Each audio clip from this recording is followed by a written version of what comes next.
Having a great. Okay. So hi, everyone. Good morning. Welcome to Real Estate 101. This event is being sponsored by the Keen Real Estate Group in collaboration with the OFC. And we welcome you to this informative event to sharpen your knowledge on real estate investing and introduce you to strategies that the wealthy use to build wealth. This is an opportunity to, have your questions answered, to share, to ask anything that's been, you've been pondering on how do you get going or any challenges you've had. The topic today for Real Estate 101 is financing for a home. So we'll be talking about the current market a little bit and, what's been going on and some strategies that you can use to get your financing. So I'm going to turn it over to Pharaoh to just introduce the OFC. Hey, Grand Rising, everybody. I'm a little technical difficulty, so I'm speaking through Fiata, but I'll be on in a second. So thank you all for being here. So as you all know, so the OFC, we stand for One Full Circle. We are the Melanated Community Resource Hub and Network. We're really here to bridge the gap between the communities, between the French and the English, and also between individuals and entrepreneurs.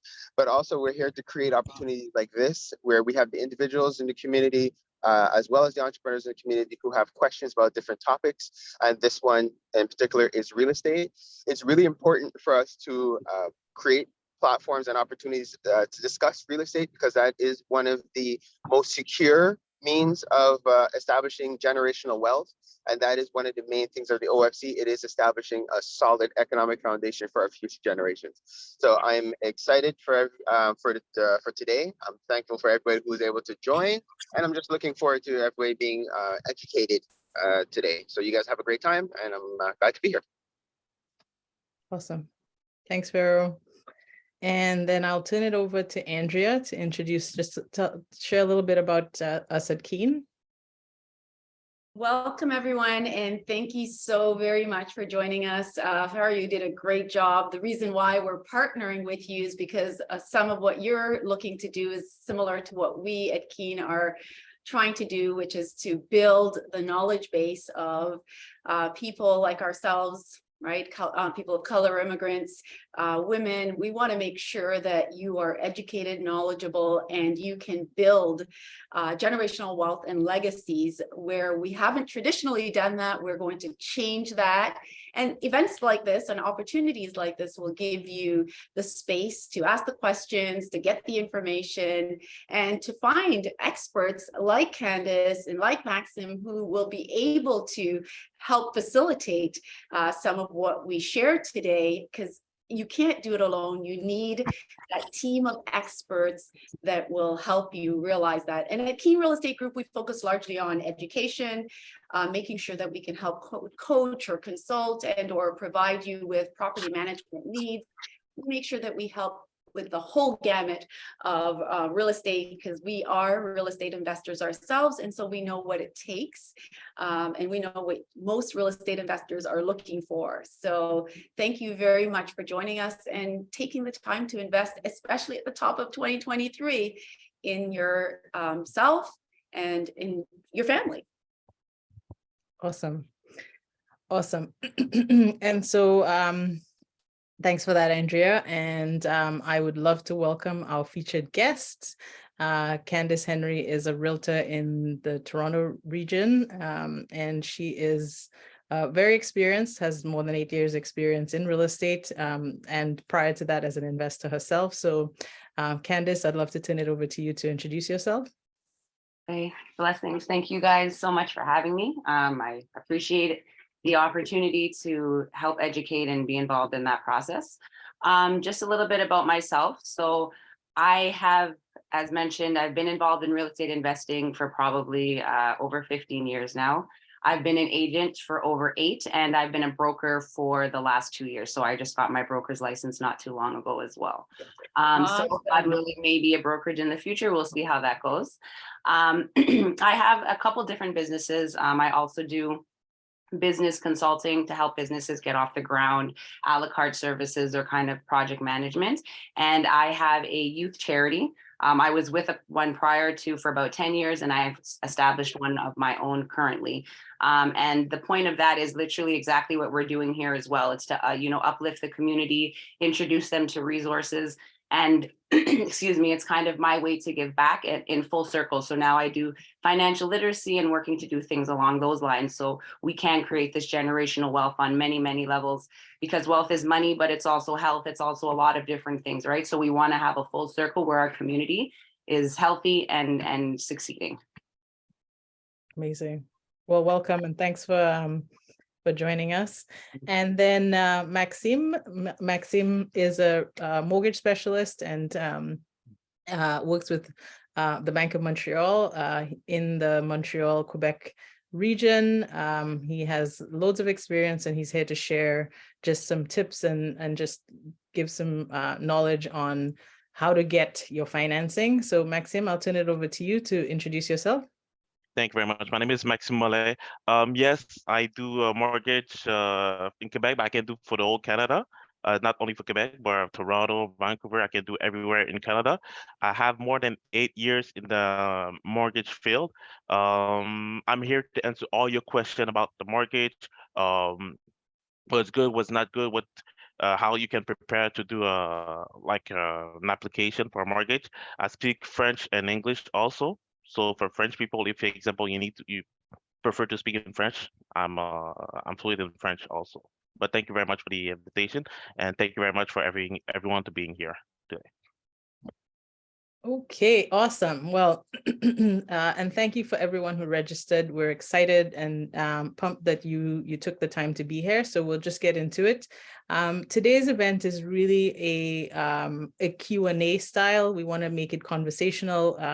We're going to be asking the speakers some questions, and then feel free to put your questions in the chat. One of us is going to just be picking up those questions and sharing them.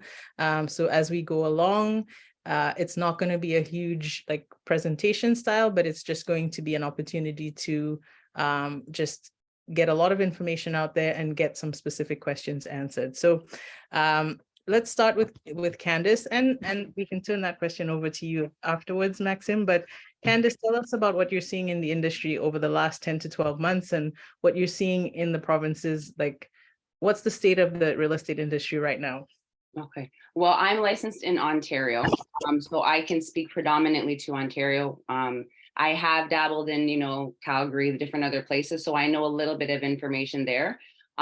Typically it's standard across the board. It would just be in different levels and different concentrations of areas.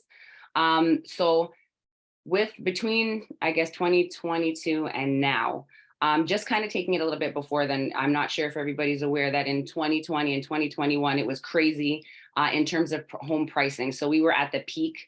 And just like any other cycle, real estate has its cycle as well, where it will go up and it will go down and it will get its interest back and value back. So right now we're at the downside of that peak. So within the last 10 to 12 months, starting about February 2022, we started to see a 19% decrease in pricing of homes. So whereas homes were 900,000 on average, let's say within Peel or something like that, where they used to be maybe 600, 700,000, the average home was selling for about 600,000. So that's a huge drop. As we exited out of 2022, they continued to say that we would be dropping and maybe about another into 20%. So in this year, we have already started to see that drop. So prices have continued to drop and they're saying that they will drop more, which, makes sense according to the cycle of real estate going up and then coming down. With that being said, on the agent end, in terms of, dealing with the offers and things like that, the changes that I've noticed, and I'm sure some other agents could say the same, would be things along the lines of multiple offers or what's called bidding wars. So when we were looking at 2020, 2021, there was one house could have 50 offers on it, literally. It was insane. Now we're seeing less offers, if any offers at all. When it comes to pricing of homes, before properties were being sold, almost on average, about $100,000 over asking, for an example. Now it happens sometimes, but it's not as common at all. And it's progressively changing, like getting lower and lower. And sales overall, in terms of the amount of homes that are selling, it's less as well, in addition to the inventory. So we're seeing less houses on the market right now being sold, and the amount of houses being sold is less as well compared to before. So that drop absolutely did happen for Peel, for example. So like Brampton, Mississauga area, as mentioned, if they were selling from 900, 800, a million, right now they're about 600 to 800,000. Even if we're looking in places like Kitchener, because again, Ontario, you know, you go on the outskirts, where they were even selling up to 900,000. Right now we're seeing them between 300 and 700,000. So the prices are dramatically changing. There's a good and a bad to that. Of course, it's great that prices are dropping. However, you know, the difference there now becomes the interest rates. So whereas 2020, 2021, we saw interest rates as low as maybe 1%. Right now, we're seeing 4% if you're lucky, 5, 6, 7, just depending on where your lender is and where you're going. So there's the good and the bad of that situation. And new builds, so new constructions, properties that are in the process of being built, those actually have had a decline as well. So the properties that were usually a new build, it's a lower price to start, so that by the time you get it, it's appreciated. Right now, there are new build projects that are the same price as resale homes. And the whole point of getting a new build is usually because you can start with this lower price point. Right now, it's almost par. So you can see the changes there as well. Mm-hmm. Yeah, we've seen a lot of drastic change for sure. I agree. And Pharaoh, I see you have your hand up. Yes, I do. It was actually just to understand a little bit more of what causes that. Like what causes the trend? Like how do people have so much extra money to be able to offer, like, you know, 100,000 over the price, and then it's such a drastic change? Candice, you're muted. Well, and that's usually a market situation, whether it's politics or it's the interest, inflation, economics. It can be a lot of different things. It was actually very interesting as an agent to see things happening even during a pandemic, where we're saying people are not working, you know, stores are closing down, and people were literally buying houses. Like it was going like hotcakes. But because of the fact that the interest rate was so low, it kind of offsetted, where they were able to pay the monthly mortgages a little easier, or they just wanted to get into the market at that time as a result of the interest rate. So there's a multiple different reasons why that can happen. Yeah.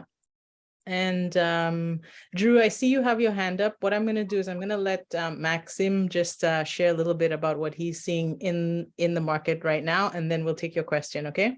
Okay. Thank you very much. Like Candice says, this was a bidding war from 2020 to 2022. Right now, it seems like it's slowing down. Of course, like she said before, we're looking like you can have a rate of 1.85 before. Now we're a little bit over 5%. What I suggest to most of my clients right now, I see that a lot of people, they don't go really with the variable rate. Either they go with the variable rate or they go with 2 or 3 years for the term. But right now the market is going down. So right now the price that the seller is asking, it seems like it's more reasonable. Like we don't have like an overbid or whatever, or like bidding for 50,000 more or 100,000 more. I saw a lot of that kind of transaction last year, but right now it seems like people are starting to bid just under the price or the price asking. So right now I think it's a very good time for everybody looking for a real estate right now. Yes. It is, and just as an investor, in my experience as well, just to add to that, Pharaoh, to your question of how people had the money to offer so much higher on real estate prior to, similarly to the prices being inflated or high, people would, you know, refinance. They would, and so when you're refinancing in a high market, you're getting more funds out. Therefore, you have the flexibility to offer more on a property. Now that the prices are dropping and people have less access to capital, the prices are dropping too, because people just have less capital to even offer on houses.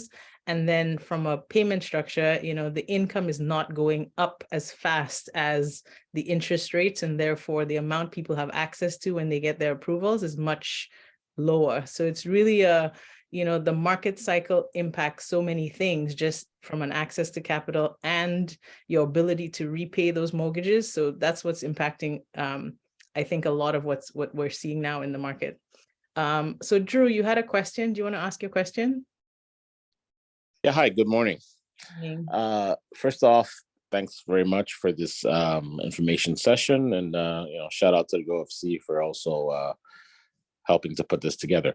So my question is basically, with all this that you have stated, you know, rising interest rates, home prices coming down, and so on and so forth. So it would appear to me that the easy money in real estate investing is on pause or on hold for now. So how are we achieving this, you know, $1 million dream that we all have, for those of us who are real estate investors or aspiring real estate investors? Where's the money to be made? I mean, that's, you know, maybe you're coming up to that, but you know, this is my question. So Does anyone? Kemba, I wouldn't agree that we're on pause. I would more likely say that this is the time. These are the buying opportunities with the market down, I believe. I'm not sure if you know, our guests would agree, but I actually feel that there's more opportunity to buy and make more money now, because it's like going to the store and finding out that some of your favorite items are on sale. And so one of my favorite items is real estate. And so it's on sale right now. I think that it's a great buying opportunity. Like we said, it's a cycle. It's down right now, but it will come back up. So the $1 million dream is more attainable at this time. Yeah. Okay, well, if I could just jump back in to be a little bit more, you know, specific. You know, it's you know, I guess for one of a better set of words, you know, hand wash hand type of thing, right? I mean, if you have a home, you're an investor, you're either looking to have tenants in there to make money, or you're looking to, you know, flip, you know, buy and sell type of thing. With prices coming down, with interest rates going up, people losing jobs, you know, people complaining about, you know, rent prices and all the, you know, what's, you know, the rent malpractices that are going on that, you know, are on the increase and so on and so forth, it becomes a little bit tougher. And, you know, I guess for people who are more seasoned and who are more into it, you know, those of us who are on the fringes are looking for ways and, you know, advice on how to overcome those, you know, hurdles. You know, there are houses may be cheaper, but you still need the funds, which could potentially be hampered by the rising interest rates. For those people who are, you know, long-term holders who will have to have tenants in there, you still need to have reliable tenants with, you know, income streams and so on and so forth. So, I mean, you know, the horizon, I mean, the challenges, I would say, are a little bit more now today than previously. I could be wrong, but like I said, this is from looking on the outside, but I guess those who are on the inside may disagree. So Drew, I want to tackle, because you're covering quite a few points here. I want to tackle a few things. So when I started investing, I don't know if you recall, 2008 was a time when there was a financial crisis across the world. Interest rates were high at the time. Property values were dropping. I was able to offer for a property at the time, I think $30,000 or $40,000 less than asking. And what happened, because I started investing in a really, what was considered a terrible market, with, you know, financial crisis in the US. If you look up the dates when, you know, some of the banks were failing and so on, 2008 was a big year for that. Yes. But that's when I started. And what I can tell you is my equity growth from then was a lot more significant. Like, if you're buying in a high market, you need to wait a lot longer for your equity to grow. If you're buying when the prices are down, that's when you have the potential to gain way more.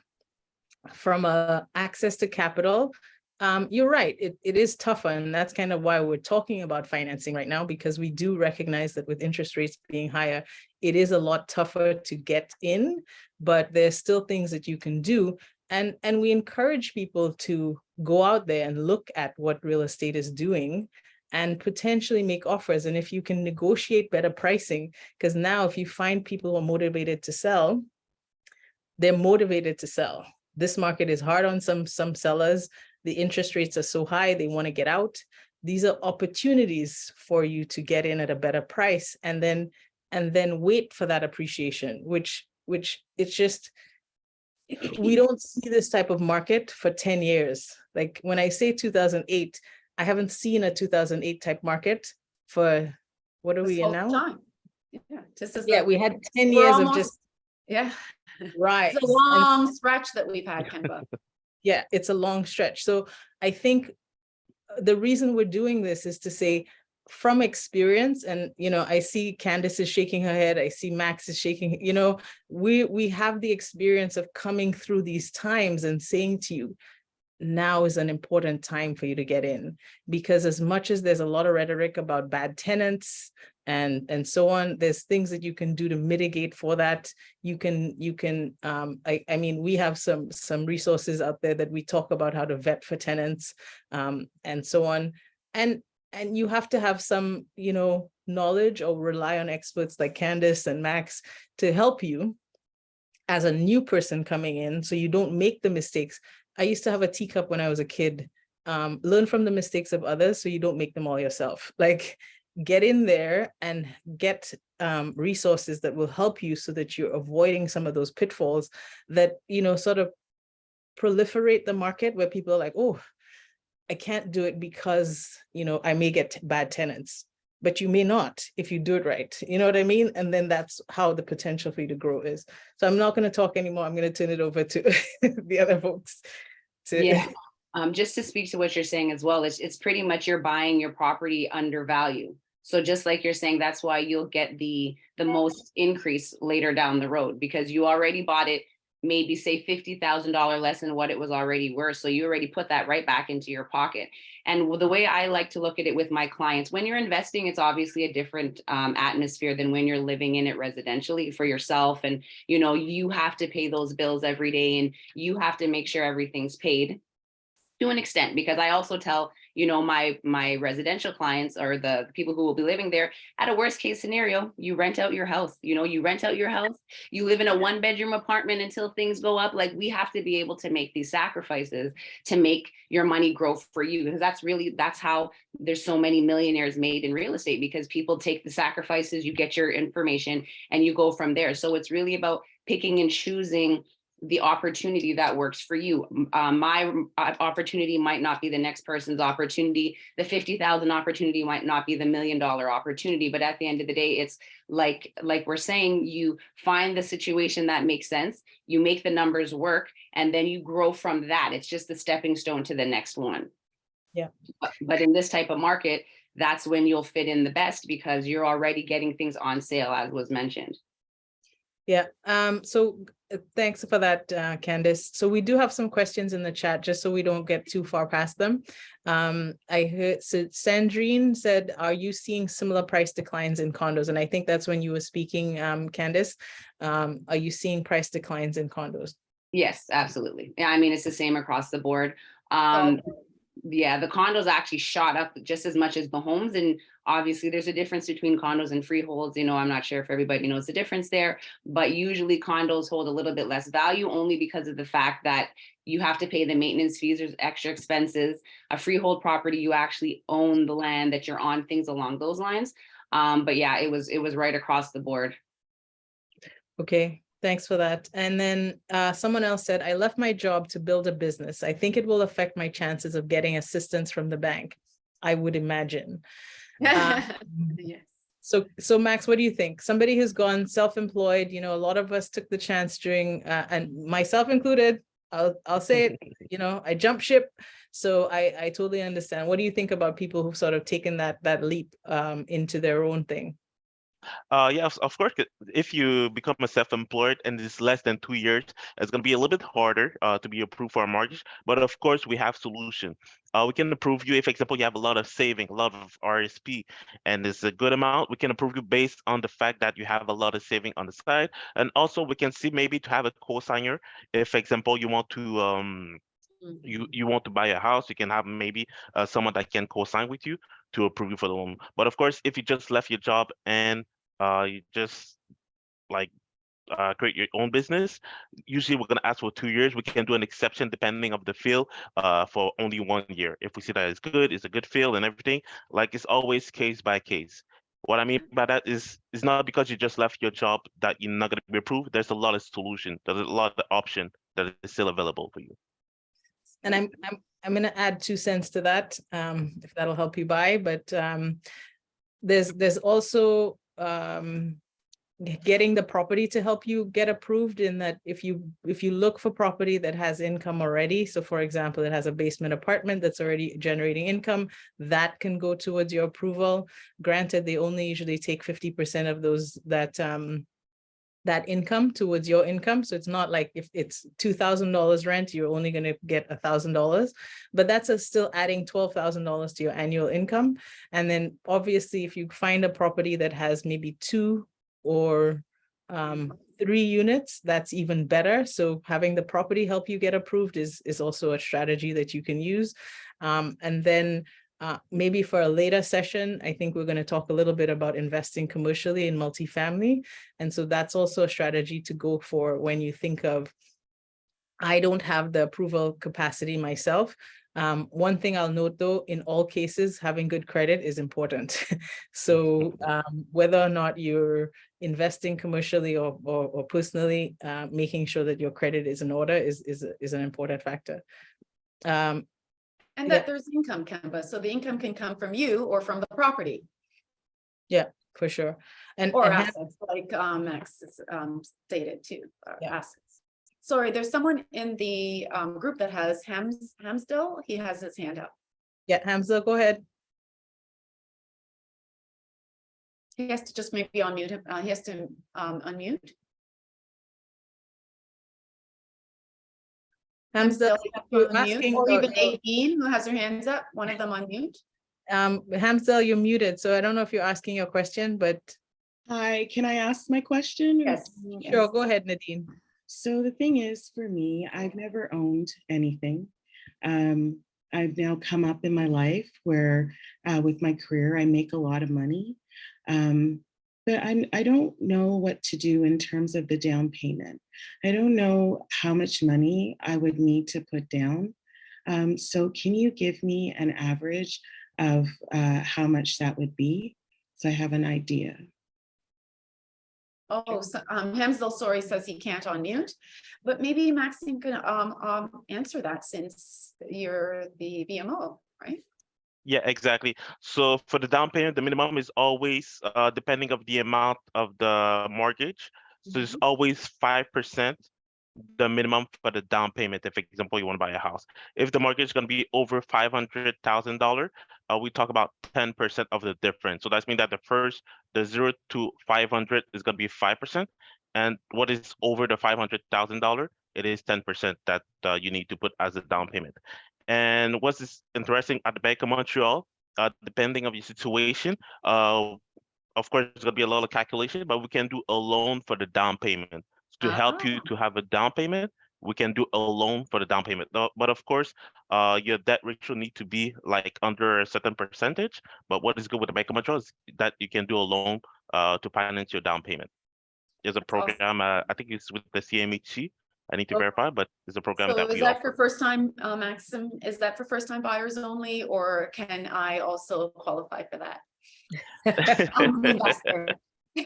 So it's more for not first time, but it need to be your house that you're gonna live in. That's gonna be very important. Okay, so I can cannot be qualify like based on the fact that it's my principal residence? Exactly, yeah. Exactly. Like it. That's just something that not a lot of people know. It's not something that's super popular, but it's something that is possible. That's awesome. And there are other banks that offer that as well. So it's good that BMO does that. You Yeah, know, exactly. Max, that's such a critical piece of information because we do consulting and we help folks who are in the process of either getting approved or purchasing, making offers and stuff like that. I had a young man this week and last week who was closing on a condo he'd purchased like 3 or 4 years ago. And he was excited and he was, leading up to the time, but they kept saying to him, you need another 25,000. And he felt like he was stretched and maxed out because one, the builder asked him for a little more money because he wanted an extension. So that's something that came up that he wasn't prepared for. And just, at the end, his closing costs and stuff like that. And I kept saying to him, your lender should be offering you an ability to get that little extra. And the reason I said that to him too is because he'd purchased the condo so long ago. Even with the drop in the market, he had equity. The condo had appreciated, and so to know that BMO is offering you an ability to potentially get that extra bit that you need at the end, obviously, and Maxim, you're totally right, everybody's numbers are different, but to be able to ask that question leading up to and prepare for and to get that financing you need is so critical. So guys, just remember, ask the questions of your lenders, of your mortgage brokers. Can I get this? Can I get that? Can I, you know what I mean? If you don't ask them, sometimes they don't even think of it to offer it to you. So you need to be educated to ask for what you want. And especially, it is my job also to ask you questions because I need to know the whole situation to see what's the best option for the client also. So that's why, but it's good. Thank you, Kemba. Yeah. Another question in the, so Hamza got his question out in the chat. So due to the fact that the market is down, is there incentive to put less for a deposit on sixplex and more? The general rule for the deposit is always 20% on $1 million sixplex. I'm living in a great area of Montreal. So Hamza, I'll start out by saying I'd like to learn about your area. If it's so great, maybe some investors want to come there. But Maxim, do you want to take that question? Yeah, so for the down payment, usually it's going to be case by case, but usually it's going to be a minimum of 20% for the down payment. And also there's a chance that's going to be a commercial mortgage. So it's not going to be a personal mortgage. Even if you live it in the sixplex, there's a good chance that's going to be it's going to be commercial mortgage. So that's mean that the rate's going to be a little bit higher and the fee is going to be a little bit higher also. What I like to do is because in our community, I know a lot of people of different banks. So if, for example, you come up to me with the project, you said, okay, I want this sixplex. I'm gonna look for you to see which bank that can help you to provide, if you can check with the personal mortgage with the sixplex. Because there's some bank that can do this. Sometimes they're changing the rule, but I know a lot of people in our community that can help you. If, for example, you're looking for a sixplex, but you want to have a personal mortgage. Hey, So, Hamza. Maxim, I have a question to go along with what you just said. Granted, I do agree that the rates tend to be higher, but you also have the option to possibly get longer amortizations, even 40 years, for example, so that you can help balance out that rate with a slightly better payment, monthly payment. Yes, exactly. Oh, sorry. Sorry, do the banks, or for example, do Bank of Montreal offer that as well, that 40-year amortization? For the commercial side, I'm not going to speak for them because due to the fact that I'm more personal, but I can look for it and I can take a look for other bank. I know that it's possible for other bank. I need to check for the Bank of Montreal. I'm going to be honest with you. I'm not going to give you I'm not going to shoot you an answer because okay, so then without saying BMO, we agree for all of us on the call. Typically, lenders can offer greater amortization periods. You may typically have heard of 25, 30, but there is amortization products that are as long as 40 years, and that can offset some of that higher rate that you get with a commercial property. Exactly, yeah. And one point I'd like, Hamza, maybe we can chat after because we bought a sixplex in 2019. So we have some experience buying commercially and we can maybe help you if you have some opportunities in your market to sort of take a look at some sixplexes. They would require 20% down usually, but maybe we can see what can be done on those. I'm always looking for a deal, so Yes, and I do think that in another conversation, possibly, Kemba, we could deal, like we said, with and speak more to the multifamily so that people can understand more how even in this current market, even with changing careers, how you can qualify using the property itself for a mortgage. So guys, before we get any more questions, we do have some more questions for our panelists. What can you do to prepare for financing? What are some of the major things you're seeing as an agent or a mortgage specialist that are causing problems for people getting financing, and what can we do to mitigate for that? The major thing, the major thing that I saw that actually just everybody is to not buy the brand new car just before you're buying your house. It's gonna be very important because it happened a lot of time that client, they said, okay, I want to buy a house and everything.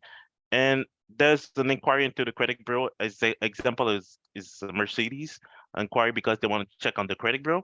And I was asking questions, okay, what's going on? Because I see that they have an inquiry like 2 weeks ago. And they said, okay, I just bought a new car and everything. And the payment's gonna be like, it was like $1,000 a month. And just because of this, it can change a lot about how much you could be approved, because they're not gonna check if you're able to pay the mortgage. The bank's gonna look also to see if you're able to pay all your debts. And car payments sometimes can be very, very expensive. So that's why every time, especially the first home buyer, you need to wait until they want to do like big purchase. This can be like furniture or a car, but you need to wait because it happened a lot of time that I couldn't approve the client because they have too many debts. Yes, it's a good point. Candice? So from the agent perspective, it obviously crosses over with the mortgage and like the broker aspect as well. But there's 3.5, I'll say, points that I like to really tell my clients to prepare for. One, well, aside from that, obviously it's good on the financial realm to obviously budget your situation, there's your expenses just in life in general. So you know where you're going, how you're saving, and where to go from there. As a purchaser, the first thing you want to have done is the pre-approval with your mortgage broker or your lender, because there's no point in going out and looking for a $700,000 property when you only have $500,000 worth of purchasing power. So sometimes people get very excited and they're like, I want to buy a house, and they start trying to go take a look at houses 2 days later. It's actually a process, just for yourself and for everybody involved. Like, you don't want to go out, fall in love with something and it's completely out of your range. It's better to be prepared in what you're doing. So on average, as we've kind of spoken to, the main points I always try to point out is, to have your good credit rates, your down payments, and your income. Those are like one of the 3 main things to be paying attention to. As far as I knew last, a 650 plus credit score is something that the banks will take a look at. You'll be okay anywhere there with obviously lower debts.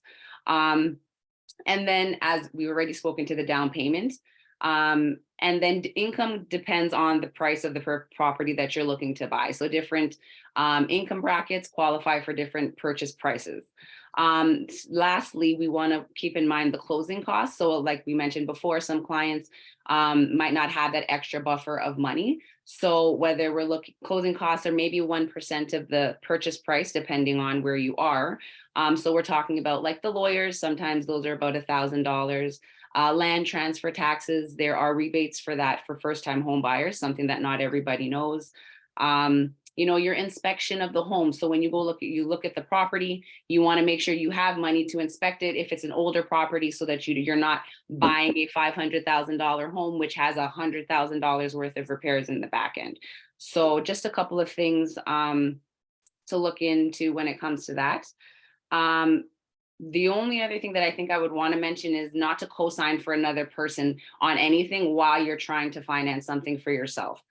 Some people think that if you co-sign, that it doesn't affect you or show up on you, or you're not responsible. But just like as we were mentioning, in terms of taking that car loan, it still does apply to you, and it will kind of affect your numbers in the finance realm. Awesome. Those are all good points.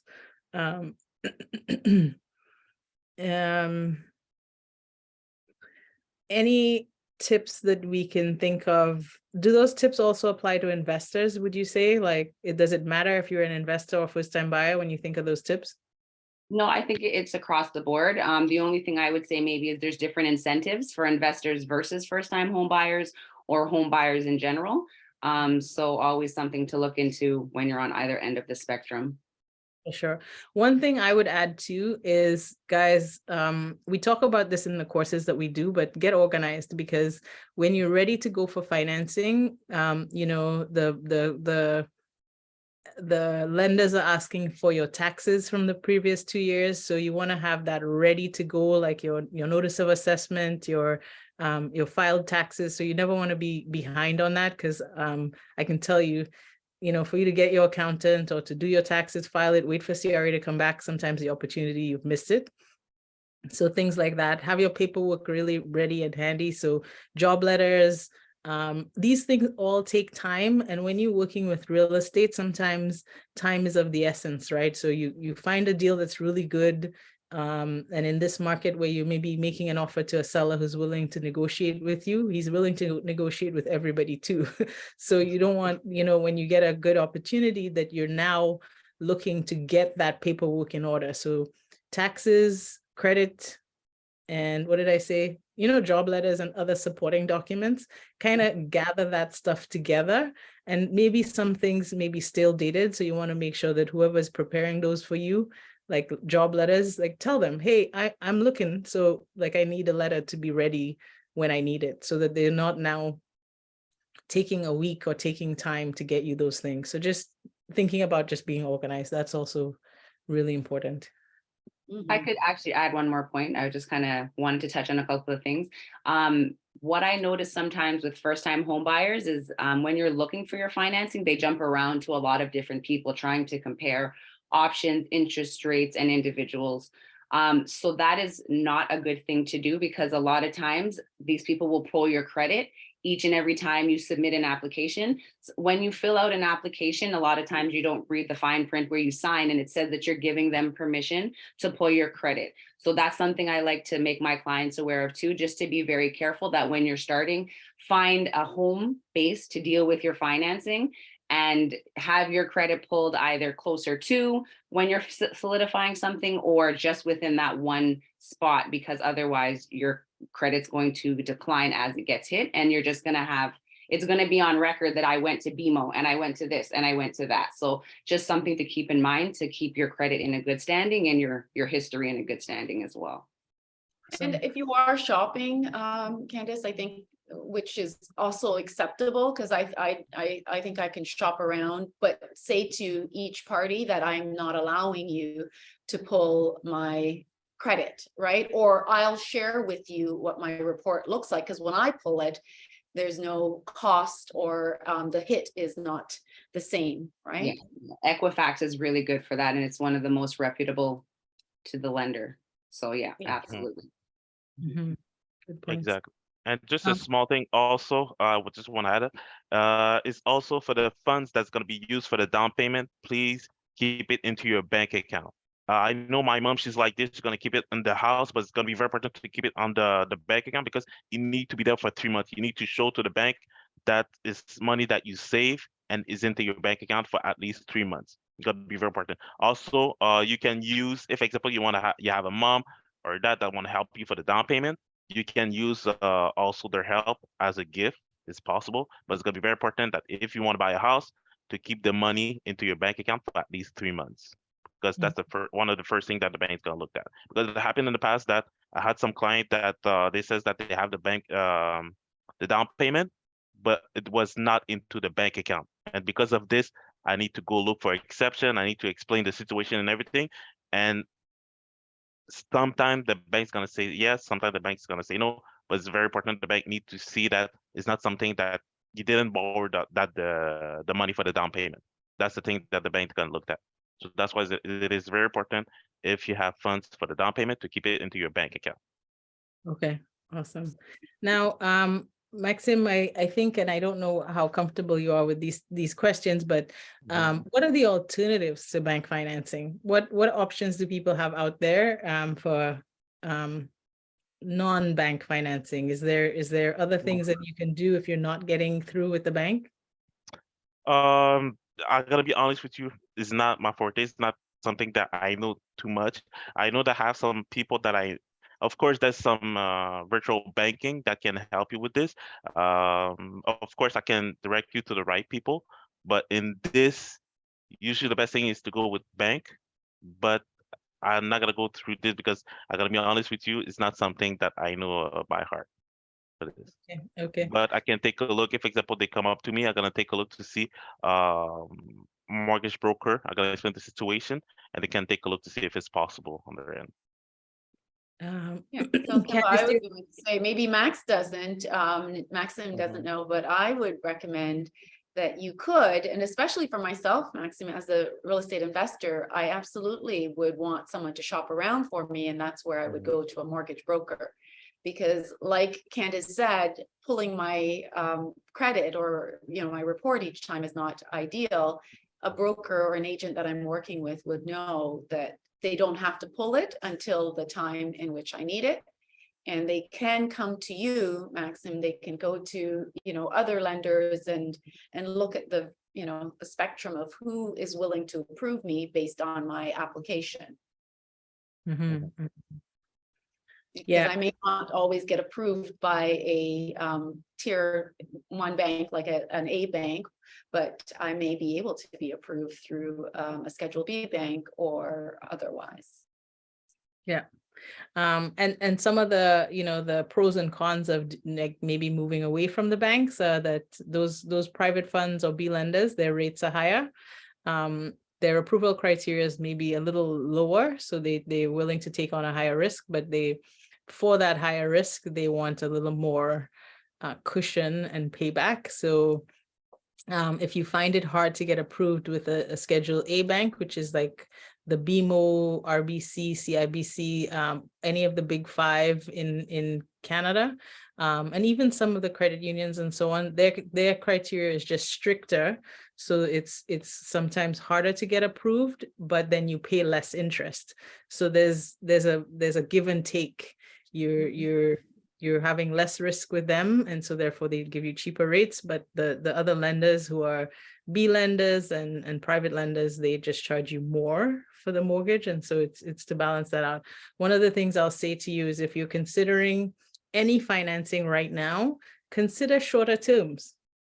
Instead of going in for a 5-year term where you're locked into 7.5% for 5 years, consider doing a 2-year term for your, whether you're a first-time buyer or investor, so that you have the flexibility when the rates start to drop again without paying a huge penalty to now move on and whether you refinance or just get out of that high rate and come down a bit so that your payments can be lower. So there's some strategy there in terms of when you ask for lending. Yeah, and if I can just add to that as well. So as mentioned, A lending, B lending, and the private lenders, so we have we're creating a profile of the person in terms of this is what you have, income, this, that, and then we're shopping it to somewhere as an example. So B lenders are also good for specific situations, in that if you're a newcomer to the country, if you're self-employed, if your credit score is a little lower. So there's also other advantages to going to these other lenders because of your specific situation, because you could have somebody who has a really good situation money-wise and things like that, but maybe they don't have as much credit in Canada as they did in the country that they came from. So even though you would think that they would qualify at that A lender, it might not, just because of their own personal history. And that's what the B lenders are a little bit better for. Both of them, however, sometimes have fees. That's one thing that I think it's important for people to know. There are sometimes fees when it comes to the private lender on top of what you're paying them. With a private lender, you're usually only paying the interest as well. So those tend to be shorter terms, maybe 3 to 6 months holdovers, depending on a situation, of course, because it's just a contract. So whatever terms you agree to is what happens. And then the same thing for the B lenders. You can get a 5-year term from a B lender if you wanted to, but at the same time, you might want to do a little shorter, just like you mentioned, for the flexibility to not be locked in or to just kind of use it for your own specific situation. Some other things I've been coming across too, is like the co-ownership or co-equity situation where you can partner with people who will help you. There's actually a really good program that I've just become involved in, actually, whereby if you have at least the first 5%, a co-owner will come in and pay the remaining percent. But then you will then split the equity at the end of whatever your contract terms are. So just little things to help you get more purchasing power, because if you only put 5% down, you're only putting a limited amount of money on the overall purchasing price, which means you owe a lot more, versus putting 20% down, you owe a lot less, and you can get a bigger property, maybe nicer to what you would like, and still have those options there as well. Yeah. I think in those situations and with private lenders or B lenders, you just have to assess what is the risk I'm taking on, what is it I'm agreeing to, what are the terms. And, you know, one of the important things about real estate investing is to educate yourself so that when you agree to things, you sign on the dotted line, you really understand. So Candice mentioned, say, a 6-month term and so on. What's your plan for that 6 months? Like, what are you going to do at the end of that 6 months? You don't want to get involved.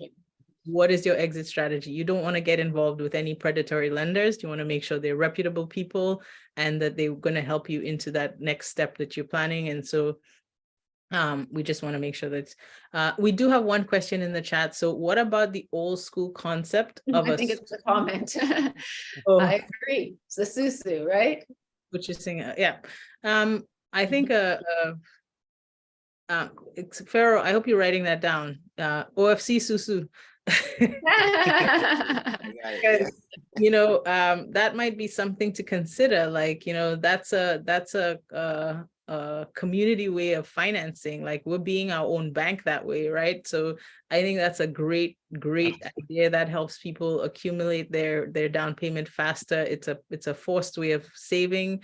You're putting in with your community and then you're getting a chunk of money after. Again, same with anybody you're dealing with, just make sure that the people are reputable and honest. And West Can, I think that's a great idea, especially when you think of putting a deposit together. Yes. Any other questions? Oh, I saw somebody raise. Oh, Hamstel, are you able to unmute now? Yes, and right now I can talk. All right. Thank you again, Steve, for this tremendous event. It's very, there's many tremendous, there's a lot less information. My question, so the fact is there's so many different banks, different titles. They all follow the rules of Bank of Canada, okay? But when it's time to say to buy a house, okay, for example, I can take my example. I bought a house, say, for 8 years ago. I was always with RBC. But when it's time to say to sign, say, for the first house, it was with a Desjardins. Okay, so I just want to know why, let's say, there's so many different strategies from one bank to another bank. And when it's time, say, to buy a house, can you tell me, like I say, for Maximole, it is way better to go with BMO compared to RBC?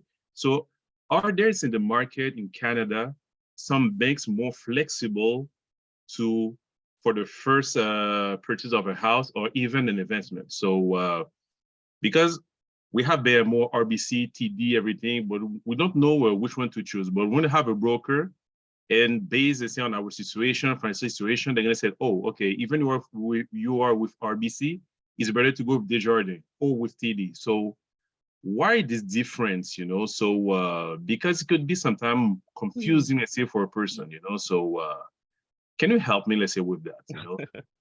I totally agree with you because, of course, if you put less than 20%, technically your house needs to be insured by the CMHC or Genworth. So in that case, you're right, because sometimes a lot of banks are gonna do almost the same thing. But the difference would be the Bank of Montreal is if, for example, you do a refinance or you're gonna put a down payment of 20%, we can go up to 50% of debt ratio. Right now, usually most of the bank, I don't know exactly what's the amount, because I know a lot of people of different bank, but most of them, they're going to go up to 44%. So that means that the debt ratio or the debt cannot go over 44%. But right now, the Bank of Montreal, what is good is we can go up to 50%.